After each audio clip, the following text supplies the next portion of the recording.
Welcome back to my YouTube channel Learn Continental English. Last class में हमने idioms किया था. Remember, idioms को हम हिंदी में क्या बोलते हैं? मुहावरे. So last class में हमने idioms किया था, common idioms with the letter H. Today we are going to do 5 most common and important idioms with the letter I. Today we are going to do 5 idioms. So the first one is in a nutshell, जिसका हिंदी होता है संक्षेप में. Second idiom है ins and outs, जिसका Hindi meaning है संपूर्ण जानकारी.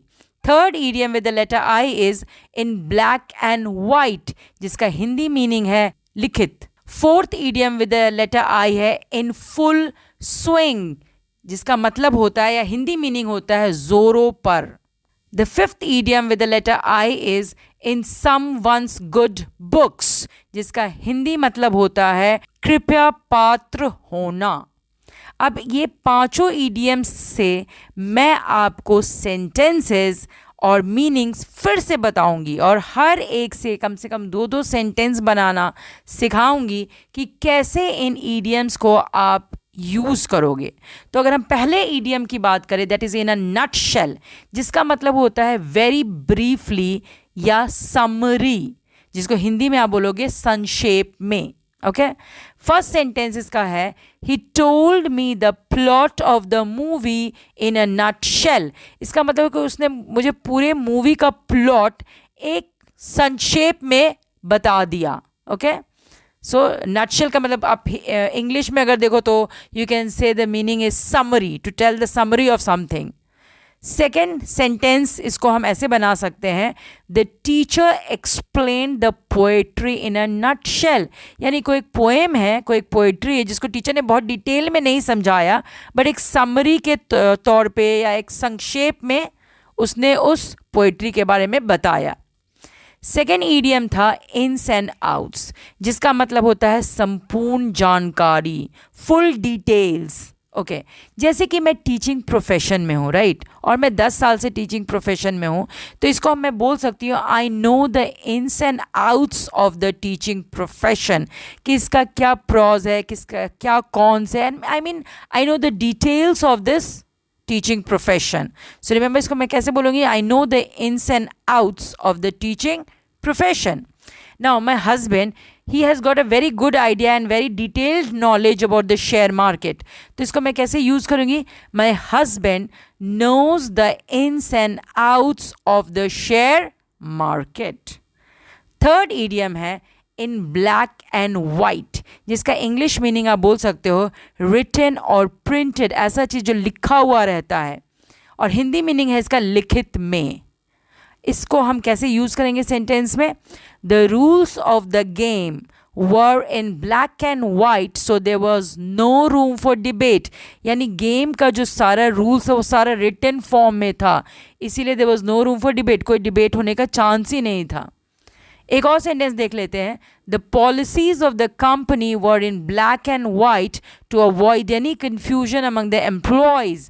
ना जो जनरली जो कंपनी का जो पॉलिसीज होता है वो रिटन में रहता है, इसीलिए हम क्या बोले हैं, the policies of the company were in black and white to avoid any confusion among the employees. ना क्या होता है कि अगर कोई भी कंपनी का पॉलिसीज ब्लैक एंड वाइट यानी रिटन में रहता है ना, तो एम्प्लॉयज़ जो वहाँ वर्क करते हैं वो भी एकदम उनको क्लियर क्रिस्टल पता रहता है कि भाई ये पॉलिसी हमको इसी के अकॉर्डिंग कंपनी में काम करना है.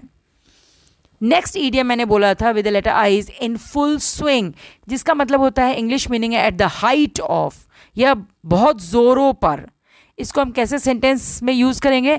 The new year party was in full swing around 12 AM. आप जनरली एक्सपीरियंस किए होगे कि 12 बजे रात को ना क्या होता है कि न्यू ईयर पार्टी, जो पार्टीज़ होते हैं वो पूरे ज़ोरों पर रहते हैं, अपने फुल हाइट में रहते हैं. एक और सेंटेंस देख लेते हैं, in summer season the sale of ice creams और the sale of cold drinks really get into full swing in India.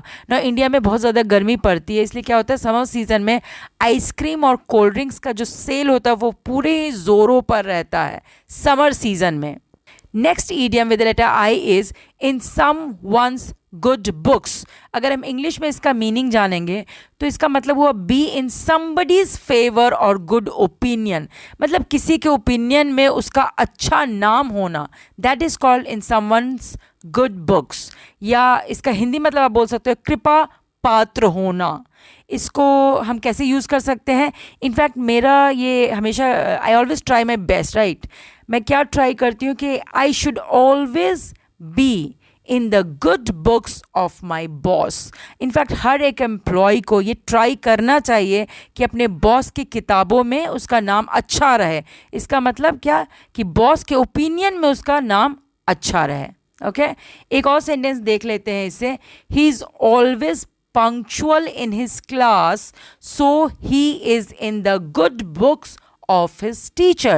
Obviously, जो बच्चा हमेशा क्लास में टाइम पे आएगा, पंक्चुअल रहेगा, वो अपने टीचर के गुड बुक्स में रहेगा। So today we have completed 5 most common and important idioms with the letter I. Next class miss नहीं करना है। We are going to continue with idioms, जिसको हिंदी में हम बोलते हैं मुहावरे, with the letter J. Thank you everybody.